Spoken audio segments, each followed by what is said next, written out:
Well, good evening, America. It is 7 p.m. Thursday, August 20th, and this is Queer News Tonight, the world's first live LGBTQ daily evening news. It is time to queer up the news. So watch as we bring you these and other stories from the LGBTQ headlines. Tonight, we bring you part 3 of a special interview with Trump ally Roger Stone, which will air at the end of our show, so be sure to stick around for that. Randy Rainbow's racist and transphobic tweets resurface, and gay artist uses helium balloons to fly a pride flag above Moscow. The Trump administration appeals a ruling that gay couple's daughter is an American citizen, and a father has been jailed today for beating his son after finding Grindr on his phone. So good evening again, America. It is 7 p.m. Thursday, August 20th, 2020, and it is time to queer up the news. We are literally out of the closet and into the headlines. So many of your stories we're going to tell this evening on Queer News Tonight.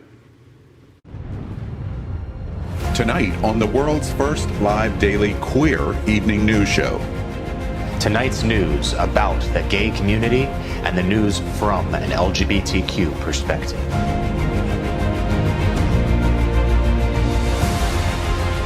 Are our gay stories important to you? In headlines, politics, entertainment, gay culture, travel, religion, and more. Reported by respected anchors. Out of the closet and into the headlines on Q News Tonight. Well, thank you for joining Queer News Tonight. We are live. This is an unedited news show. You're going to see everything, so anything can happen. This evening, we bring you the news of and a perspective from the LGBTQ community. I'm your anchor, Al Ferguson, and this is my co-anchor, Aaron Darr, and co-anchor Misty Eyes. Let's queer up the news. Tonight we begin with queer headlines. The LGBTQ community in America is diverse. The LGBTQ community around the world is vast, and we bring you the bullet points of queer news for today, Thursday, August 20th, 2020. We begin by queering up sports. Reds broadcaster Tom Brennaman has been suspended for his live anti-gay slur. Watch this. Play-by-play announcer Tom Brennaman suspended indefinitely after making a homophobic slur on a hot mic. Brennaman later making an on-air apology. I made a comment earlier tonight that I guess went out over the air that I am deeply ashamed of. From the bottom of my heart, I'm so very, very sorry. As there's a drive in a deep left field by Castellanos, it will be a home run. Reds broadcaster Tom Brennaman has been suspended from working Cincinnati's games after using an anti-gay slur on Wednesday night, prompting the team to apologize for the horrific homophobic remark. Brennaman used the slur fag moments after the Fox Sports Ohio feed returned from a commercial break before the top of the 7th inning in the first game of a doubleheader at Kansas City. Brennaman did not seem to realize he was already on the air. He later apologized. The Reds took the 56-year-old Brennaman off the broadcast in the 5th inning of the second game. You know, as someone who is from Ohio, born and raised there for 19 years of my life, Cincinnati is all but 3 hours away from me. I commend them for taking him off the air, and unfortunately, this kind of verbiage, this homophobic slur, has no place in sports, let alone any other medium in the world, truly. I also applaud them for taking him off the air. It's amazing what elements of our character are exposed when the camera's not on, and when the microphones are not on, and when our stress levels are high. And it's sad to see his true character. Exactly right. We saw his true character, and he is homophobic. And the proof of his homophobia was when he was doing this apology, he was getting backlash live in the broadcast for what he had said. They had a home run in the middle of his apology of his homophobia, and he called the play of the home run in the midst of his apology, which meant his apology didn't mean anything. Null and void. You can be forgiven, but now you've got to work to overcome the real true thing that went on, which was live homophobia. Well, next week, Queer Up Vote 2020. Hillary returns. Barack Obama makes democracy itself at stake case against Trump at the Democratic National Committee. Watch this. I have sat in the Oval Office with both of the men who are running for president. I never expected that my successor would embrace my vision or continue my policies. I did hope, for the sake of our country, that Donald Trump might show some interest in taking the job seriously, that he might come to feel the weight of the office and discover some reverence for the democracy that had been placed in his care. But he never did. It was a night to spotlight America's women and one notable man, Wednesday at the Democratic National Convention. Kamala Harris accepted the nomination for vice president, the first woman of color to have the nomination in United States history. She promised that she and presidential nominee Joe Biden would undo the damage done under Donald Trump and bring the nation together. Hillary Clinton spoke as well, saying that Trump has failed as a leader. The biggest male star of the night was by far President Barack Obama, who condemned Trump directly as a man who did not take the job of president seriously, which was said to be one of the lines of the night, according to many pundits. Our president, Barack Obama, is an amazing man, and I will sit and listen to him anytime he speaks. I encourage you, America, to tune in tonight at 8 p.m. live. I will be hosting a gay town hall, and 15 of some of the most interesting LGBT people in America are hosting, and this is the number one topic. There are many, but this is the number one topic tonight of the LGBTQ's perspective of the Democratic National Convention this week, and I imagine it is going to be rousing. Last night was truly amazing. I mean, it was a wonderful night to highlight the work of America's women. Right now we have 90 women that are Democrats in Congress. And for me, it was a little bittersweet. As many of our viewers know, I love Hillary Clinton. I did a lot to try to get her elected. And it was truly a passing of the torch moment from the sisterhood of the traveling pantsuits movement to Kamala Harris. So I couldn't be any prouder than I am now. Next, we queer up the USA. Randy Rainbow's racist and transphobic tweets resurface. Tweets from out satirist Randy Rainbow makes jokes about rape and others that are being criticized for racism, anti-Semitism, and transphobia have gotten attention this past week on social media. Randy Rainbow, 39, is known for his parodies of popular show tunes, where he changes the lyrics to make a political and usually anti-Donald Trump statement. But a spreadsheet of tweets from his 2010 to 2016 has been shared on Twitter that show another side of Randy Rainbow, depicting Black and Latino people as thieves and murderers, ridiculing transgender women, and using anti-Semitic language. Well, it's a surprise to me. We were talking about this before the show, and Misty was providing some context of when he said these comments that were anti-trans, and Misty, I'm sure, is going to speak to that issue. But I'm going to look much, much closer here at these comments, and especially what the motivations behind them were. Yeah, a lot of these tweets from Randy Rainbow allegedly were depicting Black and Latino people as thieves and murderers. And at the end of the day, this may have been satirical in the eyes of Randy Rainbow, but our president does this each and every single day.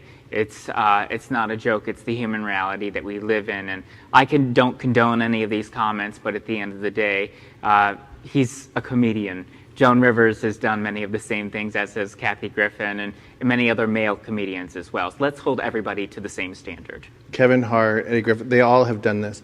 Now, it's funny because Al just mentioned that the second I saw this in our stories for tonight, I Googled myself and I'm like, what? Transphobic? An LGBTQ person? And I wanted to see for myself. And I remember 2010, and I remember that many people, including myself, used tranny as an adjective. And that's how he was doing it in his tweets. Like, oh my gosh, that's so tranny. And I remember remember Christian Sarantino from Project Runway's the one that really did it. And I remember Saturday Night Live picked it up and copied him, and his like, oh, that's so tranny. I don't think he was doing hate comments about trans people. He was just using the word tranny. And I think most of the LGBTQ people have used the word tranny until we realized that it really caused pain. Yes. I myself canceled a show and said, look, the tranny palace, it hurts people. Well, we continue tonight in queering up Vote 2020 by reporting Trump's former chief strategist, Steve Bannon, was charged with border wall fraud. New York federal prosecutors on Thursday charged President Donald Trump's former advisor, Steve Bannon, and 3 others with defrauding donors of hundreds of thousands of dollars as part of a fundraising campaign purportedly aimed at supporting Trump's border wall. Bannon, who is 66, was arrested on a boat today, off the eastern coast of Connecticut, according to law enforcement officials. He will make his initial court appearance later today in New York, and according to the U.S. Attorney's Office, he will report. In a statement to the press, the Biden campaign said no one needed a federal indictment to know that Steve Bannon is a fraud. Bannon's lawyer has not released a statement. And we should just say, on behalf of everyone connected with Queer News tonight, Mr. Bannon, really seriously, our thoughts and prayers are with you. So from thoughts to prayers to queering up the rest of the world, gay artist uses helium balloons to fly a pride flag over Moscow. On Saturday night, one defiant artist took his message of LGBTQ solidarity to the skies as he flew a giant pride flag over Moscow with dozens of rainbow helium balloons attached. Videos of the colorful protest show the flag being raised in the Manzikana Square and floating towards the Kremlin, no doubt infuriating many of those inside. The protest was orchestrated by gay performance artist Alexander Donskoy. But just in case there was any doubt, a banner bearing Donskoy's name was attached to the bottom of the flag. Donskoy was the mayor of a northern Russian city between 2005 and 2008. He had previously announced in 2006 that he intended to run for the presidency of Russia, but was arrested in 2007 and accused of economic crimes and abuse of office. Next we queer up the road to Stonewall. P.S. Burn this letter, please. Reveals when drag the LGBTQ plus youth will have another resource to learn from about where they come from and maybe find inspiration in who they want to be. Next, we queer up the USA in reporting that a father is jailed for beating his son after finding Grindr on his phone. A British man has been sentenced to 18 months today in prison for attacking his 15-year-old son after discovering Grindr on the boy's phone. The man, who is in his 40s and from the English city of Plymouth, beat his son so severely that the youth will likely be left with scarring. In sentencing him, the judge called the attack cruel and a brutal punishment motivated by his sexuality, and rejected the father's defense that he was loving and supportive, and that the attack was only a moment of madness. The father asked his son about the photos on his phone and shouted, "You are gay, and you are a woman." He also shouted, "What's that between your legs?" In total, the youth was struck with the cable around 20 times during the attack. Next, we clear up the USA. Trump administration appeals ruling that gay couple's daughter is an American citizen. Roe and Adil Kavidi have been forced to fight the Trump administration over their daughter's right to be an American citizen. The married men are both U.S. citizens. Since their daughter was born to a surrogate in Canada, the government has continued to assert that the young Kesem isn't a citizen despite being born to American parents. Now, the State Department is appealing a federal court ruling that decided the child is a citizen. Kesem Kavidi meets all of the requirements and qualifications to be a citizen according to the law. The couple's case is actually one of a handful of similar cases being fought in courts against the Trump administration's policies against same-sex couples. The State Department claimed that the couple's child wasn't a U.S. citizen because its biological father, Adil, hadn't lived in the U.S. long enough to satisfy its 5-year residency requirement to be considered a U.S. citizen. But U.S. District Judge Theodore Chuang rejected the State Department's reasoning in June. Next, we queer up health. COVID-19 exacerbates disparities for Floridians with HIV and AIDS. Tatiana Williams is the co-founder and executive director of Trans Inclusive Group, a Fort Lauderdale-based organization that serves transgender people in South Florida. On an August 11th telephone interview from Fort Lauderdale, Tatiana said, "The pandemic just really highlighted some of the challenges that are happening within our transgender community.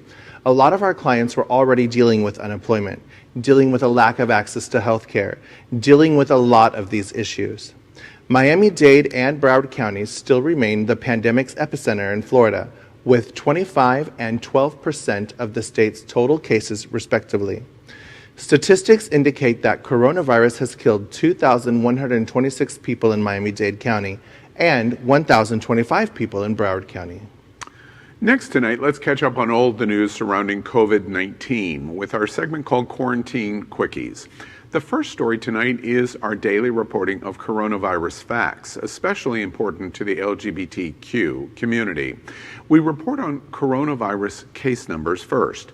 Based on the standard acceptance of LGBTQ population, the world's LGBTQ COVID-19 cases stand at 1,590,420, while America's LGBTQ COVID-19 cases stand at 400,112. We remind you that America is ground zero of this pandemic. The USA is just 4.4% of the world's population, and today America is 25.1% of all of the world's cases. Next, we report on coronavirus deaths.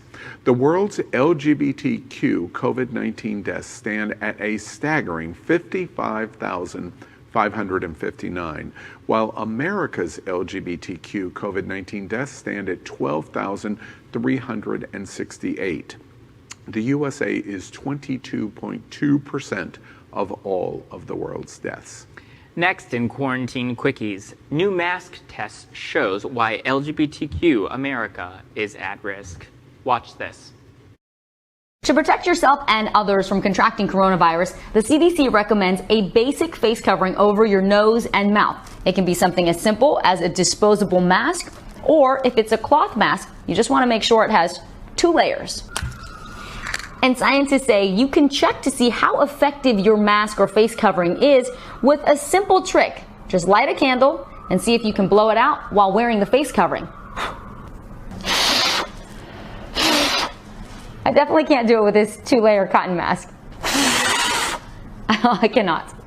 But what about with this single-layer gaiter? I'm gonna hold the candle at the same distance. A new mask test suggested by scientists is showing the big difference between double-layered masks and coverings and the single-layered ones people will sometimes use. The test is simple. If you can blow a candle out, then that means there is too much room in the fabric and that it can put you at an increased risk of contracting COVID-19 and other viruses. Anything you use to cover your face that does not blow out the candle, be it a cloth covering or an actual mask, will give you the most safety. It is troubling that many still do not see the need for a mask law, as even an improper mask is dangerous, much less no mask at all. You know, it's funny, Erin Phoenix on our Wednesday night It's Happening Out show said this a couple weeks ago. She did. And it made perfect sense. If you blow out a candle, obviously you can spit, sneeze, cough. It's a new report. It mostly attacks and criticizes the bandanas that people are using. That basically the study report concludes that a bandana is the same as not wearing a mask at all. Yeah. I think people just need to know the science behind this and the due diligence of being able to protect their own health and the health of others. So wear a mask, but evidently the double-layered masks are the most effective in combating the contraction and transmission of coronavirus. Quarantine Quickies. Los Angeles mayor shuts off power at Hollywood Hills house that hosted large parties. Watch this. Angeles Mayor Eric Garcetti delivers on his threat to cut power to homes hosting those large parties. A rental up in the Hollywood Hills is the first to have its utilities cut. The home is shared by several TikTok stars. It's been the site of at least 2 large parties in recent weeks. The mayor wants to stop the gatherings that are in violation of health orders. Los Angeles Mayor Eric Garcetti said on Wednesday that he had authorized the city to disconnect utility service at a Hollywood Hills house after it hosted several large parties, in flagrant violation of COVID-19 public health orders. Garcetti said that despite several warnings, this particular house has turned into a nightclub in the hills. The consequences of these large parties ripple far beyond just those parties. Garcetti explained, they ripple throughout our entire community because the virus can quickly and easily spread. Happening on Television Network is broadcasting on our brand new set in partnership with the Sunshine Cathedral, the world's largest queer church, here in Fort Lauderdale, Wilton Manors, Florida. We joke, this is the gayest place on planet Earth. Our support of their Sunday celebration is the largest LGBTQ religious broadcast in the world, every Sunday at 10:30 a.m. Eastern. We encourage you to tune in. Sunshine Cathedral is my queer church. Watch this.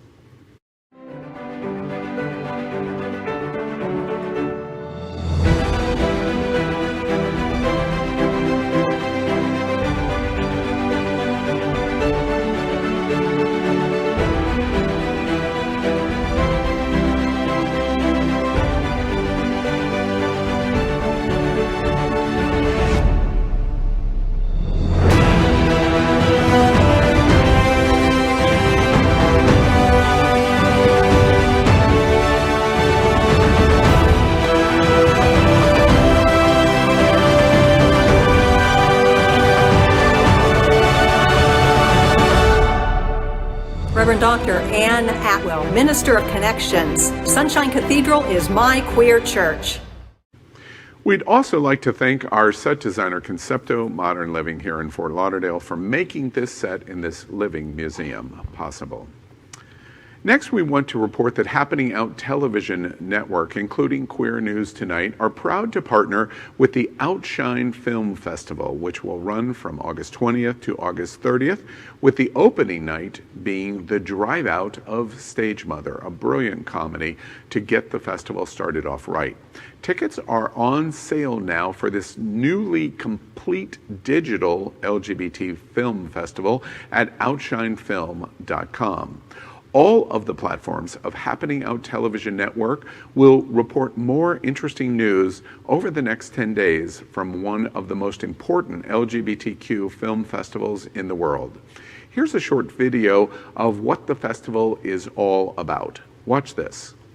I'm scared.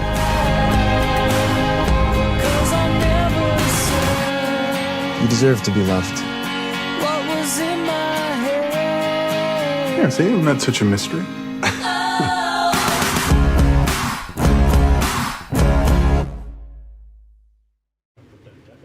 Tonight we discuss the amazing Outshine film, Breaking Fast. A practicing Muslim living in West Hollywood is learning to navigate life post-heartbreak. Enter hunky, all-American Cal, who surprises Mo by offering to breakfast with him during the holy month of Ramadan. As they learn more about each other, they fall in love over what they have in common and what they don't. Breaking Fast is the first of its kind film to feature a practicing Muslim character who is gay and not dealing with those two things in conflict, but rather in harmony. The film is proof that gay romantic comedies do exist. And this evening, Queer News Tonight welcomes director Mike Musallam, and he is the writer and director of Breaking Fast. Welcome, Mike, and good evening to Queer News Tonight. Thank you for having me. How you doing, Al? I'm great. We're really excited. To be honest with you, when I saw that we were going to get to talk to you, I don't think I have ever in my entire life seen certainly a romantic comedy, but very, very little about Muslims in the LGBT community broadly. What was the motivation for you to write this and then turn it into a film and direct? I think it's exactly like you just said. For me, it was I had never seen my experience or that experience of my friends represented in film and TV. And from the encouragement of a good friend of mine, I decided to write something that sort of looked like mine and my friends' experiences. That was a short version of Breaking Fast, this feature that we're talking about. That went to Cannes, and then after that, we were sort of encouraged to think of the development of the short as a feature, and here we are at Outshine, and we're thrilled to be there. Yeah, absolutely. And America, as you know, this is the first opportunity. I imagine for you, Mike, doing the film, the LGBT film and general film festival circuit, this must have been an incredible year to experience participation in film and festivals in a year with COVID. What's that been like for you? Yeah, it's definitely, it's not the year that we thought we would have, but I think everybody in the world didn't think 2020 would be the year they thought they were going to have. But what I will say, what is impressive is all of the festivals that we've participated in, and now it's I think it's upwards of 20 or 30, really quickly learned how to pivot and deal with the circumstances and still find a way to bring these films and others to a broader audience. So we're very grateful that people were able to do that. You know, Mike turns his film Breaking Fast into news. I just want to point out to you, America, he just creates news here that you might not be aware of, especially if you're not in one of the major markets where LGBTQ communities exist and can support a traditional film festival prior to 2020. This year, film festivals like Outshine have reinvented themselves. So writer-directors like Mike have been in a situation where the film festival has gone digital, and it has to justify its existence in the LGBTQ community and its films from a digital position never done before. And so this is unique in what we're watching in 2020. We don't know yet if we want to do it in 2021, but we are doing something completely new this year, and you're doing something completely new this year and participating with not-for-profit film festivals like the Outshine Film Festival. Yeah, it's our pleasure. We're thrilled to be a part of it, and I've had such a good experience so far. Our whole team has had such a positive experience with Outshine. I'm just sad we couldn't all be there together. Yeah, exactly. Mike is broadcasting tonight. This is live from Los Angeles. We always joke. Outshine Film Festival is based here in South Florida, Wilton Manors, Fort Lauderdale, South Beach, and Miami. We always joke, and we always get in the opportunity to poke our cousins in West Hollywood in Los Angeles that we are actually the gayest place on planet Earth. Mike, would you like to weigh in on this topic? Anywhere you are is the gayest place on earth. All right. So he knows you, Al. All right. I'll accept that answer. Mike, from the standpoint of the embracement, one other thing that I want to talk about that I think is interesting about your film is even the use of the word LGBT or gay and Ramadan in the same sentence is interesting to me. There is so little discussion in our community about Muslims, the religious holiday of Ramadan. What's your experience been like in terms of folding that religious and cultural aspect into your life, into gay culture in West Hollywood and South Florida, in Southern California, and how that connects with you in developing film projects with that theme? Yeah, one of the real truths of my life is being gay has truly taught me to be a better Muslim. And so in the same way that I would never expect myself to hide in a closet for whom God has ordained me to love, I also wouldn't hide my love of God in a closet either. And in a way, the two ideas don't really have to live in conflict. Now, I also it's imperative for me to say that my experience is one from privilege. I understand that completely. I understand that within our community, both the Muslim or religious community and also the LGBT community, those two things cause massive strife for much of our community. And oftentimes those things need to be discussed. They need to be explored. I have found solace in my faith. My faith provides me with the comfort that is important to me, that has taught me how to cope. And I think there are not I'm not alone in this. I think that intersectionality exists in the community, and we don't often talk about it. And so here's an opportunity for us to discuss it. Yeah, and that is really such an interesting observation to me. And it piques my interest in your film, Breaking Fast, because as I think about this, I have a lot of experience in the community, especially from the Pulse attack, and went through a lot of cultural involvement with the Muslim community and at that time. And it was quite a time for me to learn a lot in privileged white male LGBT community. It makes me want to watch your film because it hits a bullseye in terms of how you embrace it and the rareness of a Muslim themed romantic comedy in the LGBT community. Well, I hope you will watch it. I hope a lot of people will watch it. I hope you'll enjoy it. And I think we don't often get to talk about how to love or how we learned how to love or not learned how to love. And so much of what I learned about love comes from romantic comedy, specifically Julia Roberts. She gets everything. Oh, now you're gay. I can see it now. You're really gay now. Oh, yeah. Julia Roberts. You couldn't see it before. Yeah, for sure. I apologize. I should have Mike, been much I more saw it before transparent too. about that. I saw. It was always there. Mike, this has been a pleasure meeting you. The theme is really interesting. America, Florida, South Florida.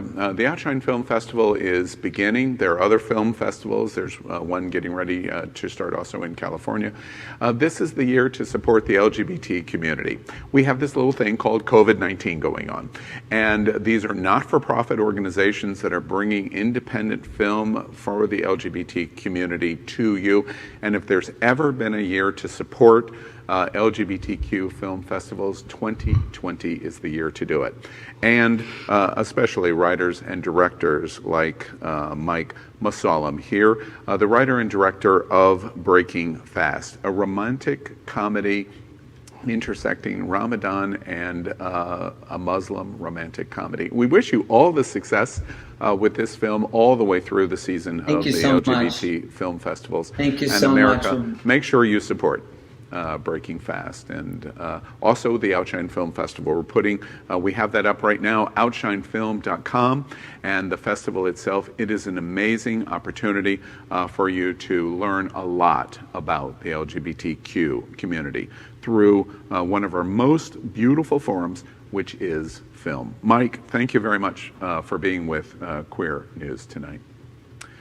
We end tonight's broadcast with The Big Finish. These are short story mentions of LGBTQ news or news with a gay perspective. So here we go first on Queer News tonight's The Big Finish. Oh, I'm excited to even say your name. No one is letting share volunteer at the post office. This is a headline from yesterday. I have to say, if we could only turn back time. 4 years ago when the post office and mail and elections in America and everything was normal. All right. True. That was a pretty good imitation. Show. That was a better imitation. I don't know. You know, the post office cannot accept volunteers because they would have to do a level 2 background check and fingerprint them, and that all costs a lot of money. And the same thing with my job at SunServe. A lot of people try to volunteer with my organization, and it costs a lot of money to do the background check and the fingerprints, and if they only want to volunteer once a month or it's not worth it. So I'm pretty sure that her intent was to draw attention to the problem. Oh, yes. Of course. 74-year-old Cher volunteers at the post office. Yeah. Let's just imagine that Why? for a moment. The drifting music is going on around my head. Cher marches into the Washington post office right down the street from the White House, which, by the way, is now the Trump National Hotel. I'm not kidding. The U.S. Post Office on Pennsylvania Avenue is a Trump hotel. In the lobby, she walks in demanding to volunteer for a fair election. She yells at the Donald saying, "Take it like a man." She said, "If I could turn back time, Russia and you tricksters couldn't have stolen the election for Hillary or from Hillary." I have to get that in for Aaron. Trump yelled back, calling her half-breed. Cher asked, "Where is Roger Stone? You know, the one that is just like Jesse James in stealing an election?" Melania's over in the corner of the lobby, sitting there in sympathy for Cher, saying, "We all sleep alone." This sounds like a wet dream. And just then, Donald Jr. and Eric, and the one that we can never remember his name, walks in, and the bell captain says, "Oh, look, it's gypsies, tramps, and thieves." Oh, Jesus. Then the Wicked Witch herself, Ivanka, flies in on her broom, and the flying monkeys bow to her in the lobby, chanting, "Dark Lady." And Coulter is there. She's working behind the front desk and calls for security to escort Cher out of their post office, screaming, "Bang, bang," and then turns to Donald saying, "I've got you, babe." As they escort Cher out, she reminds us all to believe the election can be won one vote by mail at a time. And as she's finally dragged out of that Trump post office, it's just then the savior Hillary walks in to say to Cher, "Thank you, and you haven't seen the last of me." Wow, your monologue was like, is that what you jerk off to, or is that your dream? I'll tell our viewers, for those who may not have known, you know now, Al Ferguson is a bottom. The big finish. That calendar of hot naked gingers is coming for 2021. I immediately heard ginger, and I was like, did the Spice Girls get back together? Now, I've talked about my type, tall, dark, and handsome, for a long time on both of these shows on It's Happening Out and Queer News Tonight. But there was a time that I thought every ginger was super sexy. It's true. In the 4th to 6th grade, the most beautiful girl in our school was a redhead. And then the second redhead I met was in 7th grade in junior high when I switched schools. I fell in love with a ginger named Steven. It wasn't until years later that I realized gingers did not have superpowers, and they were normal people just like the rest of us, beautiful and not so beautiful. You know they're ginger everywhere, right? Yes. Everywhere. It's also important to note that the person that she fell in love with, his name was Steven. And it's so true what they say in Steel Magnolias. All gay men are named Rick and Steve, and all gay men have track Latin. Right? Well, after all the stuff in 2020 has put us through, at least there is finally something to look forward to in the new year. Clearly, like being gay is not a choice. Right. I have to admit, my preferences are not a choice either. That's true. No ginger. The big finish. Kamala Harris accepts the nomination for vice president, making history at the DNC. Oh, God. It was so wonderful last night. I wasn't knowing what I should expect, if she was going to come out and really give a forceful speech. But, I mean, she was like America's mom. I mean, she was so sympathetic, genuine, authentic, and concerned just about bringing the country together. I mean, it was such a beautiful night. Kamala is an amazing individual, and of course she accepted the nomination. She's a woman on a mission, and she's already hired Karine Jean-Pierre as the new chief of staff, provided, of course, Lord willing, they are elected. No jokes here at all. It may seem like we are in rough times, and in ways we are, but it is nice too to sometimes take a step back and realize what a tremendous amount of progress the LGBTQ community has made over the last 50 years since Stonewall. Very true. Seriously, the history observation here from what many think is a gay, privileged white male, she is the real vice president, not a Quayle or a Pence. She is not picked from states' voting potential. Biden already had California in the bag. She is smart, not a not-so-smart token like Sarah Palin. She was a prosecutor, attorney general, U.S. senator of the 6th state largest economy in the world. For LGBTQ, she talks the talk, but more, she walks the walk. California was way ahead of America on gay marriage and LGBT rights. She was their enforcer. She destroyed the bigots. She took on trans rights. Her vice presidential chief of staff is historic. Female, black, lesbian. Come on. She is more qualified than Gore or Biden when they were nominated for vice president. Privileged, white, gay guy. Loves the history I am watching. All stop, period. Exclamation point. The big finish. Trump attacks Obama and Harris speeches in real time with all cap tweets? Does this surprise anybody? Our president is more inclined to spend his time on Twitter than he is trying to combat the spread and transmission contraction of coronavirus and fixing America's economy. This is where his priorities are. Truth. He is more focused on his reelection than anything else, including COVID. And this honestly comes as no surprise to me. Girl. He loves Twitter, girl. Girl. And of course he's not going to watch the DNC and not have something to say. One more time. Girl. Girl. I wonder if Trump has any issue with all of his 2016 campaign managers being charged with crimes. No, probably more important to talk about fake news like an insane person. Unfortunately, the office of president is the most powerful person on our planet. Please, stop the world. I want to get off. The big finish. Apple is the first U.S. company to be valued at, wait, am I reading this right? $2 trillion. This is what happens when we all conform to society, myself included, and anytime a new iPhone comes out, we say, will do. I have to have it. I have to have a MacBook for school. I have to have something about clouds and pages. Blah, blah, blah, blah, blah. I have a MacBook Pro and an iPhone too. Not only is Apple the most valuable company in the world. Not in the U.S., he's the most valuable company in the world. I'm distracted by your iPhone. And their CEO, Tim Cook, is gay. This goes a long way of explaining why Tim Cook is an LGBTQ billionaire. And hey, I have an iPhone. I just held it up, so I've done my part. FYI, however, far more important than the $1 trillion, my Siri is a hot Australian guy, and to me, he is so real. British guy. That's enough. How much money do you Hey Siri, what's my name? Just kidding. The big finish. The Emperor and the Imperial Stormtroopers are gathering in Charlotte for the Republican National Convention.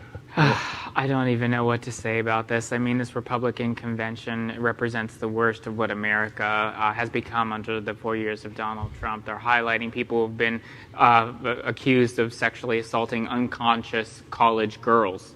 And Scott Baio.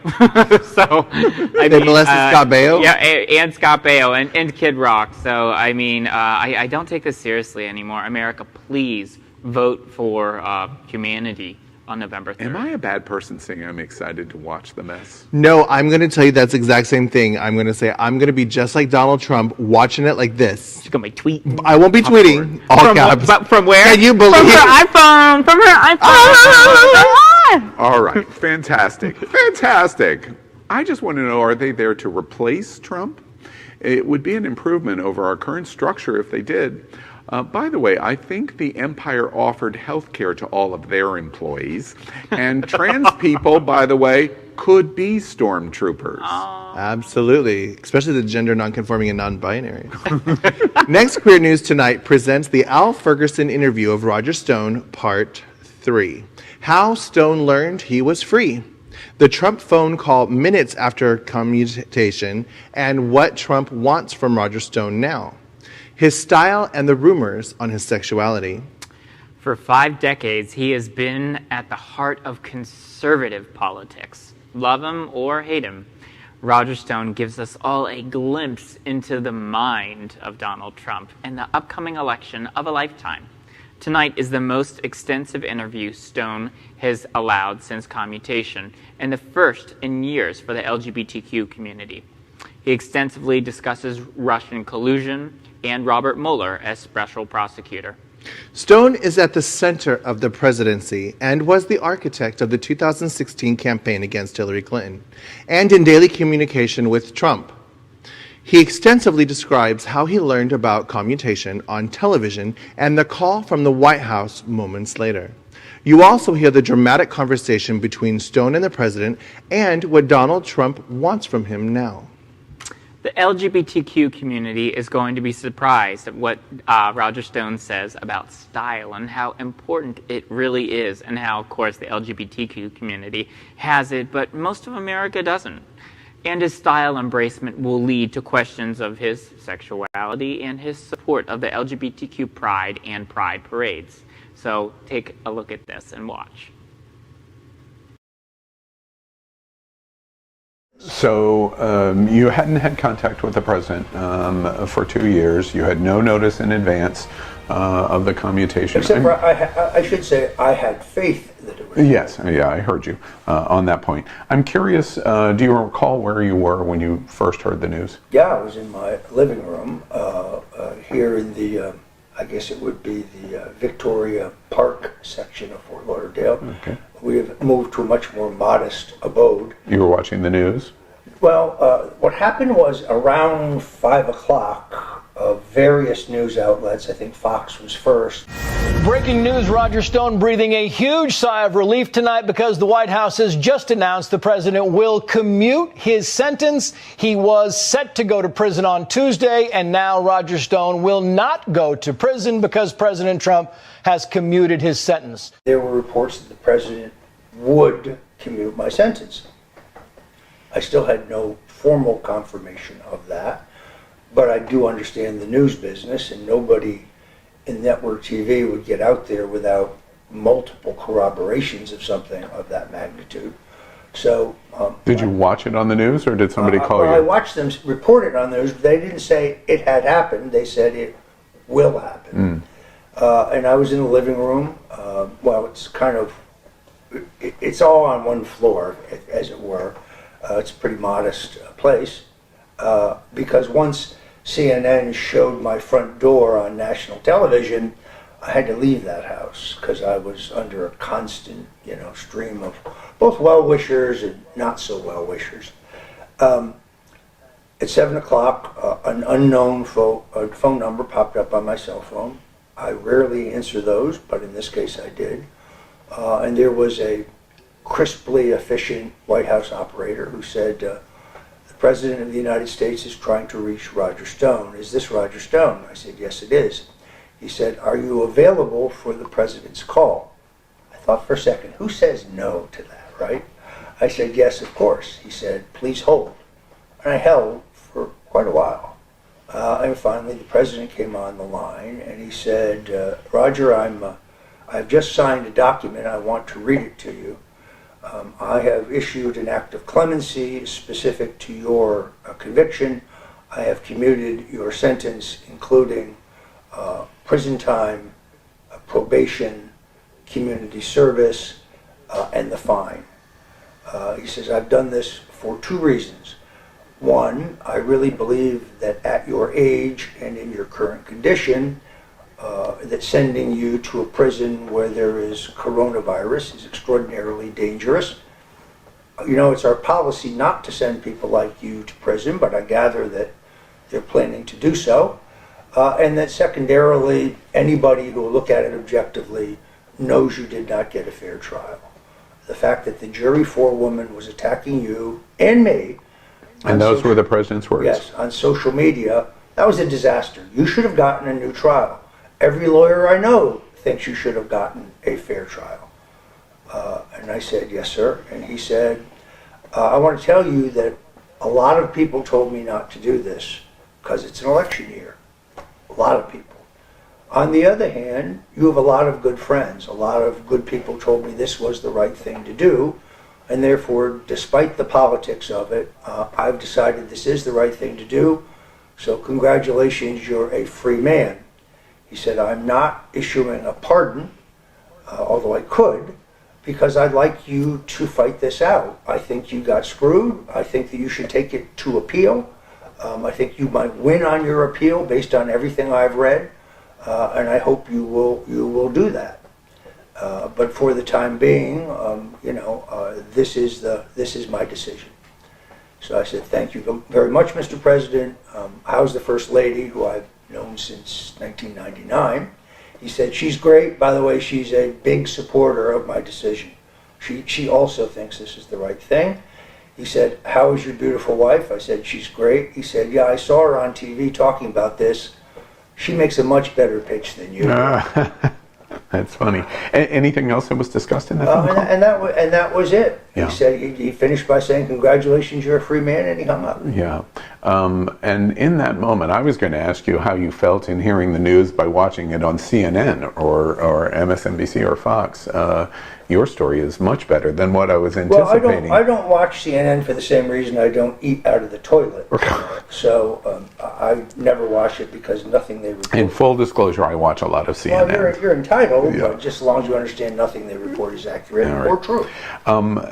When the president's call finished and you hung the phone up and you had learned, arguably in 2020, which is really hard to be one of the big stories in 2020 because there are so many, you became one of the big stories of 2020. Historically, is going to be remembered for a century. What was your reaction at that moment of how it washed over you? I think it's important to understand that about 2 weeks before I was supposed to voluntarily surrender at this prison in Georgia, very far from where I live, which is extraordinary, we learned that the current Department of Justice and Federal Bureau of Prisons directives that say that those convicted of nonviolent crimes who were either in incarceration or about to be incarcerated be moved to either home confinement or in some cases to time served. And that pertained, for example, to Michael Avenatti, the Democratic super lawyer who was convicted of stealing $25 million. He had been moved to home confinement.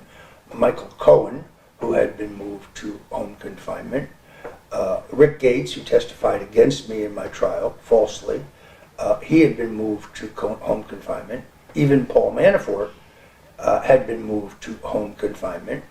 We were kind of surprised to learn when the prosecutor in our case told us, oh, that regulation does not apply to your client. I'm 67 years old. I have a history of asthma. I've had respiratory problems my whole life. I almost died of it as an infant. I've had the same doctor in South Beach for 25 years. He was very concerned. So we filed an emergency motion. We did some research. First of all, we learned that the precedent in every judicial district in the country, including DC, in the previous 30 days, every person in my situation who was about to go to prison had been moved to home confinement without Again, to this point, what was the motivation of why they were doing it uniquely? Because I'm the most dangerous person in the world, because I got special treatment, as the Democrats keep saying. Here's another example of the special treatment that I got. The raid at my home, that was special treatment. Being prosecuted for lying to Congress when Clapper, Comer, Comey, Mueller, Brennan, or others lied to Congress but were not prosecuted. More special treatment. Now, your observation then, just to put a fine point on it, is... But let me finish it, because it becomes even more egregious. So we filed an emergency motion with the trial judge, citing the legal precedent in every district in the country, including the D.C. district, citing the current regulations of DOJ and the Bureau of Prisons, citing under seal extensive medical records and a long dissertation by my doctor as to why, based on a number of studies, those with asthma are particularly susceptible to coronavirus, and an analysis of the prison they wanted to send me to, where the government was arguing that there were no COVID cases, but failed to note that there were 83 outstanding tests for which we still didn't have results. The judge ruled against me and ruled that I was to report. I then appealed that to the D.C. Circuit Court of Appeals. Surely, based on the law, the regulations, the facts, and the situation in the prison, I thought I would get relief. 20 minutes before the president commuted my sentence, the D.C. Circuit Court of Appeals ruled against me 3-0. Tell me there's no politics in the judiciary. The only person in America. So their animus towards me. Again, the principal point that I wanted to bring back to is your observation of why all of this has happened is because of your close association with the president and your unwavering support of the president. It's a way to get him. That would certainly be number one. They wanted me to testify against him because they knew their Russia investigation had come up empty. That part of their report was a nothing burger. They wanted me at the last minute to be the ham in their ham sandwich, and I refused.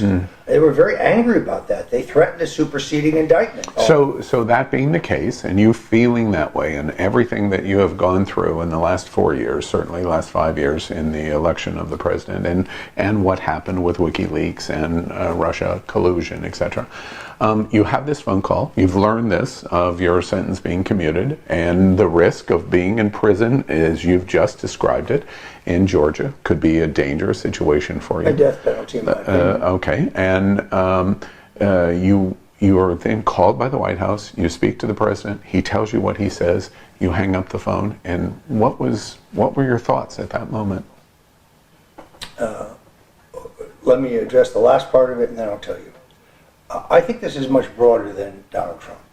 Meaning, yes, I was targeted because I was a friend of his, and perhaps they thought they could flip me and use me against him.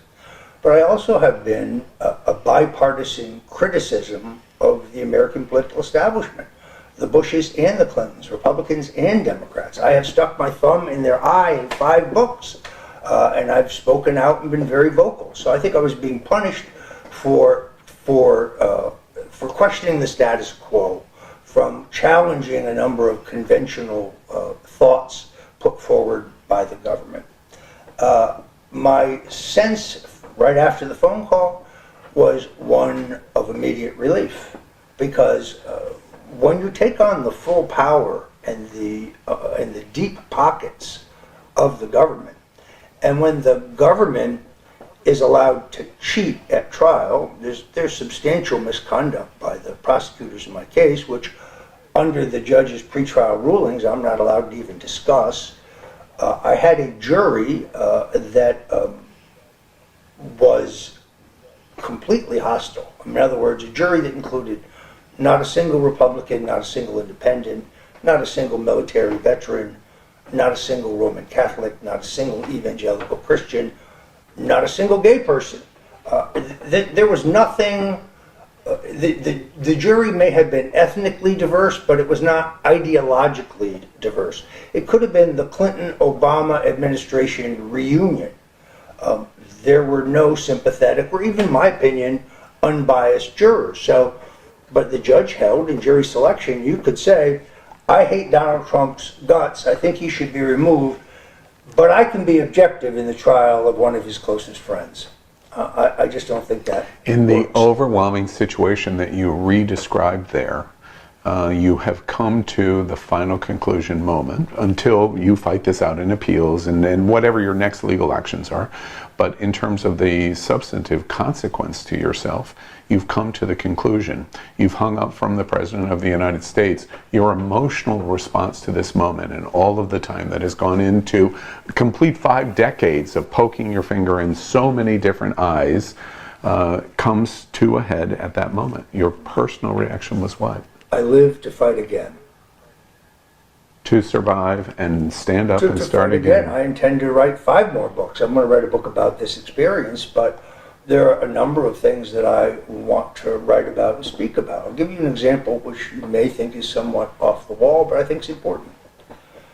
There is lead in the drinking water in every major urban city in the country. It is poisoning the people who live in the inner cities. They're overwhelmingly minorities, mostly African Americans. The governments in these places have known about this for years, but nobody does anything about it. Does this mean I'm going to write a book about it. Your pursuit of that, either in writing or advocacy, is going to be less in the direct political vein, and it's going to be more issue-oriented? Well, I think that is a great political issue for some politician with the courage to pick it up and do something about it. The great urban machines have known for years this is a problem, but they just don't want to spend the money to fix it. The rich people in the suburbs, they're drinking pure drinking water. The people in the cities are being poisoned. I just started doing Google searches on it one day, and then I suddenly realized it's not just Flint, Michigan. It's everywhere. It's everywhere. And I think it's a great issue that nobody's paying attention to. Yeah. I'm going to write a book about it. I want to write a biography of Marcus Garvey, the early civil rights leader who I think was railroaded the same way they railroaded me. He was railroaded by the FBI in the 20s. Why? Because he was preaching self-reliance and education and entrepreneurship. And he was getting a very big following in the African American community, and that scared the shit out of the white power establishment of his day. I wouldn't even know who he was, but I was rummaging around in the Strand bookstore and I found a very obscure biography somebody wrote of him, and it cost 75 cents, and I bought it, and it was a great book. And then I studied him more and more. He was very flamboyant, by the way. As a great dresser. I want to move on to other topics, but the conclusion of this process in 2020 and the political outline of everything that you've done here. I'm curious, when you hung up the phone, are you a person that could have, or were you a person that cried at that moment? Closure. I did not cry. My wife and my daughter cried a little bit, but as I have said, I knew the moment would come. I just understood, based in my faith in God and also on political reality. I really believe that I've known Donald Trump for 40 years. I know he's a man of enormous courage. I know he has big balls. I know he will go against the conventional wisdom if he thinks it's right. And I always thought he would do the right thing. I had no promises. I had no assurances. You never had a doubt. I never had a doubt. I want to move back to, you were talking about writing new books, and I want to talk about books, but there's one specifically that I want to transition into. I believe your most recent. It's called Stone's Rules. Yes. And it was fascinating to me because I've looked at quite a bit of it. And Stone's Rules are how to win in politics, business, and style. Now, the reason that caught my attention, and I think will catch LGBTQ community's attention, is you do something unique. Bob Dole didn't do this. Ronald Reagan didn't do this. Mitt Romney doesn't do this. You intersect politics, conservative politics, with business, which they do, but then you add style as a third word. And style seems to have been a very important issue throughout your entire life, which catches a lot of LGBTQ people that want to hate the conservative politics that you represent, but it kind of pauses them a moment of going, our community is very style-oriented, and so you've stepped across a line that gets our attention. How do you intersect those three things? Well, the only reason the Stone's Rules is not a political book in the sense that I don't care if you're a progressive or a liberal or a socialist or a vegetarian or a libertarian or non-political. I think the book can benefit you because the book's about life's lessons, things I have learned in life.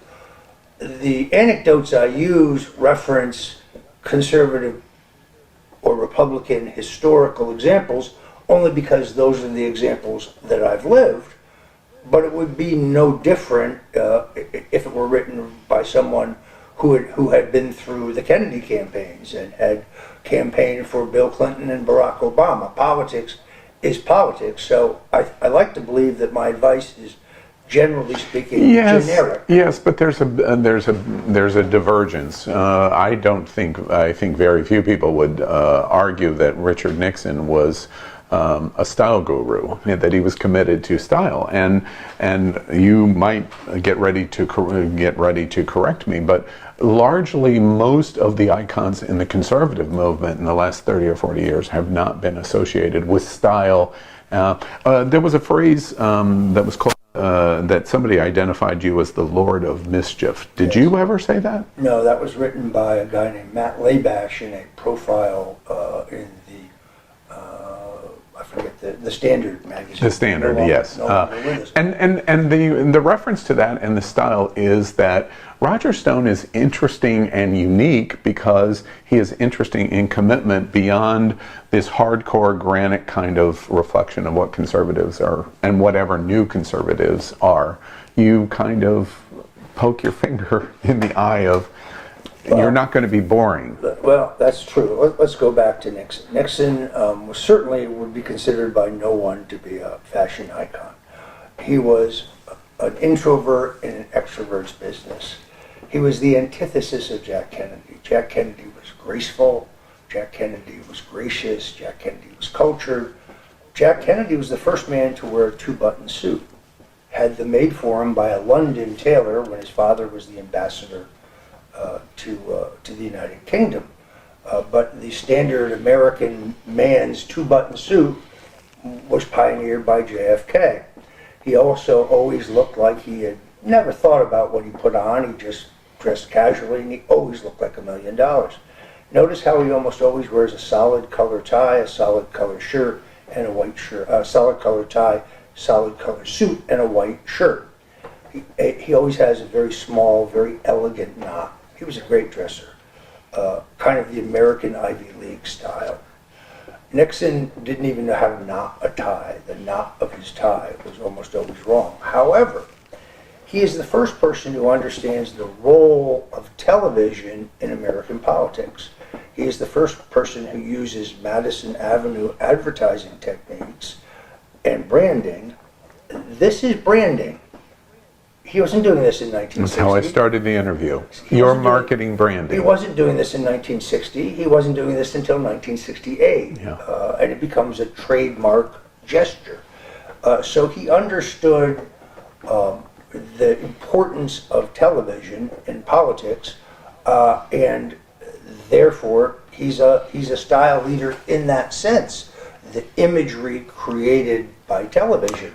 And every campaign for president since that time, both organizationally, structurally, and strategically, is based on a model that he designed in 1968. Nothing's really changed. I laugh LGBT America because today is the first time I've met Roger Stone. We're neighbors in this community. I'm in Wilton Manors and he's in Fort Lauderdale.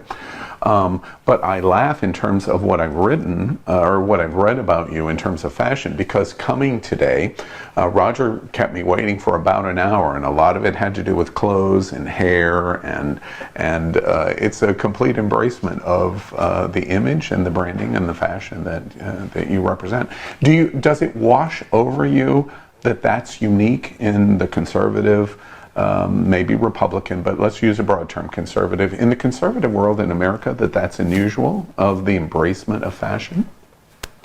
Well, it's a difficult, in style. It's a difficult question. So there was a guy named Mr. Blackwell. And Mr. Blackwell was I'm of an age, who knows? He was a Hollywood columnist. He was originally a couturier, but he became a columnist. Mm-hmm. And he would become famous because once a year he would release his best and worst dressed list in all strata. So movie stars, actors, radio personalities, TV personalities, athletes, business moguls, models, across the board. And his opinion of your dressing could destroy you or it could elevate you. Mm-hmm. And he was very waspy and very vicious to those he thought were poorly dressed. Anyway, when he died, I said, this is a great tradition. Why should it die with Mr. Blackwell? No reason for it to die with him. So for 13 years, every New Year's Day, I have produced a best and dressed worst list for the country. With one hiatus. This past year, I was gagged from publishing anything on the internet, so I couldn't write my yearly column, which was annoying because I had done a lot of research and so on. The point of this is, it gets harder and harder to write every year. It's not the people who are poorly dressed that are hard to find, they're easy to find. It's the people who are exceptionally well dressed that are hard to find. It's almost as if nobody gives any thought to what they're wearing when they leave the house. So finding men and women who are exceptional in their taste and who understand the difference between style and fashion, because style is a standard, it's always the same, whereas fashion is fleeting. Hemlines go up, hemlines go down, ties become wider, ties become thinner, lapels become wider, lapels become thinner. That's all fashion. Fashion's temporary, fashion's fleeting, whereas style is a constant. I have really enjoyed this list, and I try to make it age appropriate. In other words, there are young, rising people on it. There are people you never heard of on it who are just particularly well dressed, although most of the names you would know. But it's been fun to do, and I'm looking forward to doing it again. Yeah, America will show you some of Roger Stone's style list. I was not aware of that. But to my question, would you be surprised that LGBTQ America would have a reaction that your commitment to style, which is, you've had this commitment through your entire life, is unusual in conservative or Republican circles? No, I would go a little further. I think it's unusual in politics. Almost nobody of any party cares about what... Well, there's a lot of LGBT people serving in politics now. Well, except for them, perhaps. Except for him. But I mean, Jack Kennedy is the last... yeah, but that's 5 decades ago. Well, that's not completely true.